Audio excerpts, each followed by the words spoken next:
ഒഡീഷയിലെ കാണ്ഡമാൽ ജില്ലയിൽ മുതിർന്ന കമ്മ്യൂണിസ്റ്റ് ഭീകര നേതാവ് ഗണേഷ് ഉയിക്കെ ഉൾപ്പെടെ 6 മാവോയിസ്റ്റുകളെ വധിച്ച് സുരക്ഷാ സേനയുടെ തേരോട്ടം. CPI മാവോയിസ്റ്റ് സെൻട്രൽ കമ്മിറ്റി അംഗവും ഒഡീഷയിലെ സംഘടനയുടെ ചുമതലക്കാരനുമായിരുന്നു 69-കാരനായ ഗണേഷ് ഉയിക്കെ.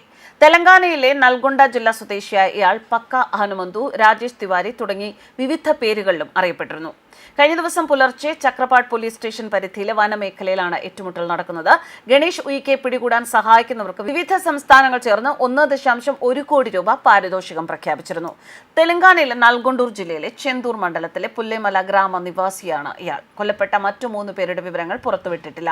2013-ലെ ജിറാം ഘട്ടി ആക്രമണം ഉൾപ്പെടെ നിരവധി വലിയ ആക്രമണങ്ങളുടെ സൂത്രധാരനായിരുന്നു ഭീകരനെന്ന് പോലീസ് അറിയിച്ചു.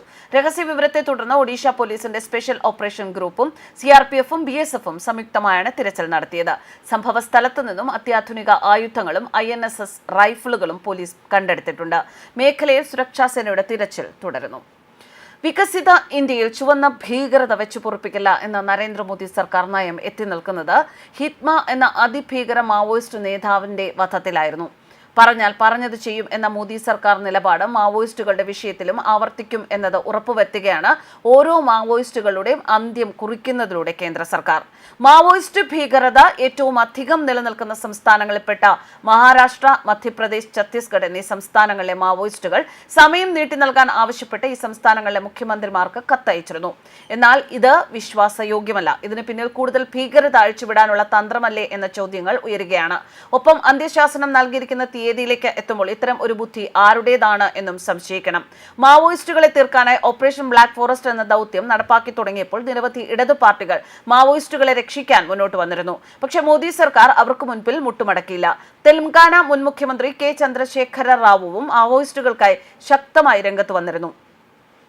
കേന്ദ്ര സർക്കാർ മുന്നോട്ട് വെച്ച കാൽ പിന്നോട്ട് വയ്ക്കാൻ എന്നാൽ തയ്യാറായില്ല. മതപരിവർത്തന ലോബികളും പല രീതികളിൽ നക്സലിസത്തെ സംരക്ഷിക്കാൻ മുന്നോട്ട് വന്നതാണ്. മതപരിവർത്തന ലോബികൾ നക്സലൈറ്റുകളുടെ സഹായത്തോടെയാണ് ഇന്ത്യയിലെ വനപ്രദേശങ്ങളിലെ ഗോത്രമേഖലയിൽ വലിയ രീതിയിൽ മതപരിവർത്തനങ്ങൾ നടത്തുന്നത്. ഇനിയും ഇത് അനുവദിക്കില്ല എന്ന് തന്നെയാണ് കേന്ദ്ര സർക്കാരിന്റെ നിലപാട്. ദില്ലിയിൽ വിദ്യാർത്ഥികളെ തെരുവിലിറക്കിച്ച മാവോയിസ്റ്റുകൾക്ക് വേണ്ടി മുദ്രാവാക്യം വിളിച്ച് പ്രതിഷേധിക്കുന്നതിന് തലസ്ഥാന നഗരി സാക്ഷ്യം വഹിച്ചതും ഈ വിഷയത്തിന് കൂടുതൽ ആക്കം കൂട്ടുകയാണ്. മാവോയിസ്റ്റുകളും അവരെ പിന്തുണയ്ക്കുന്ന അവസാന ശ്വാസം വരെ മാവോയിസ്റ്റുകളെ സംരക്ഷിക്കാൻ ശ്രമിക്കുന്നതിന്റെ ലക്ഷണങ്ങളായാണ് ഇതിനെ സർക്കാർ വിലയിരുത്തിയത്. ആയുധം വെച്ച് കീഴടങ്ങാൻ സമയം അനുവദിക്കണമെന്നാവശ്യപ്പെട്ട് 3 സംസ്ഥാനങ്ങളിലെ മുഖ്യമന്ത്രിമാർക്ക് മാവോയിസ്റ്റ് നേതാവ് കത്തയച്ചത് വളരെ ഗൗരവമായി തന്നെയാണ് കേന്ദ്ര സർക്കാർ എടുത്തിരിക്കുന്നത്. മഹാരാഷ്ട്ര, ഛത്തീസ്ഗഡ്, മധ്യപ്രദേശ് എന്നീ സംസ്ഥാനങ്ങളിലെ മുഖ്യമന്ത്രിമാർക്കാണ് മാവോയിസ്റ്റ് നേതാവ് തുറന്ന കത്തയച്ചത്. മാവോയിസ്റ്റുകൾക്കെതിരായ സൈനിക പോലീസ് നടപടി ശക്തമാക്കുന്നതിനിടയിലാണ് മാവോയിസ്റ്റുകളുടെ പുതിയ തന്ത്രം. ഇത് രക്ഷപ്പെടാനുള്ള സമയം ലഭിക്കാൻ മാവോയിസ്റ്റുകൾ മുന്നോട്ട് വയ്ക്കുന്ന തന്ത്രമാണോ എന്നാണ് കരുതിയത്. ഈ 3 സംസ്ഥാനങ്ങളിലെ മാവോയിസ്റ്റുകളുടെ പ്രത്യേക മേഖലാ കമ്മിറ്റിയുടെ നേതാവ് ആനന്ദാണ് ഈ കത്ത് അയച്ചിരുന്നത്. 2026 ഫെബ്രുവരി 15 വരെ കീഴടങ്ങാൻ സമയം വേണമെന്നും അതിനകം ചർച്ചകളിലൂടെ ജനാധിപത്യ പ്രക്രിയയിലേക്ക് വരുന്നതിനെക്കുറിച്ച് തീരുമാനം എടുക്കാം എന്നുമാണ് കത്തിൽ പറഞ്ഞിരുന്നത്. അതുവരെ മാവോയിസ്റ്റ് വിരുദ്ധ സൈനിക നടപടി നിർത്തിവെക്കണം എന്നതായിരുന്നു ഇവരുടെ ആവശ്യം. എന്നാൽ ഈ കത്ത് അസാമാന്യ ബുദ്ധിയിൽ വിരിഞ്ഞ ആശയമാണ് എന്ന് ചൂണ്ടിക്കാണിക്കുന്നു. ഇനി ഇത് സുപ്രീം കോടതിയിൽ വരെ ഒരു നിയമയുദ്ധത്തിന് വഴിയൊരുക്കാനാണ് ശ്രമം എന്നും കരുതുന്നുണ്ട്. ഈ സമയത്തിൽ കൂടുതൽ ആയുധ സന്നാഹങ്ങളോടെ ആഞ്ഞടിക്കാനാണ് മാവോയിസ്റ്റുകളുടെ ഈ കത്തിന് പിന്നിലെ ഗൂഢതന്ത്രം എന്നാണ് സർക്കാർ വിലയിരുത്തിയത്. എന്തായാലും അത്തരം നീക്കങ്ങളിലൊന്നും വീഴാതെ മുന്നോട്ട് തന്നെ പോവുകയാണ് കേന്ദ്ര സർക്കാരും സേനയും.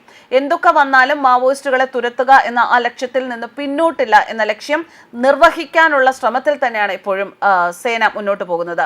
ഹിത്മ എന്ന അതിഭീകര മാവോയിസ്റ്റ് നേതാവിനെ വധിച്ചതോടെ മാവോയിസ്റ്റുകൾക്ക് രക്ഷയില്ല എന്ന സ്ഥിതിവിശേഷം സംജാതമായിരിക്കുകയാണ്. വികസിത ഇന്ത്യയിൽ ചുവന്ന ഭീകരതയ്ക്ക് സ്ഥാനമില്ല എന്ന് തന്നെയാണ് മോദി സർക്കാരിന്റെ നയം.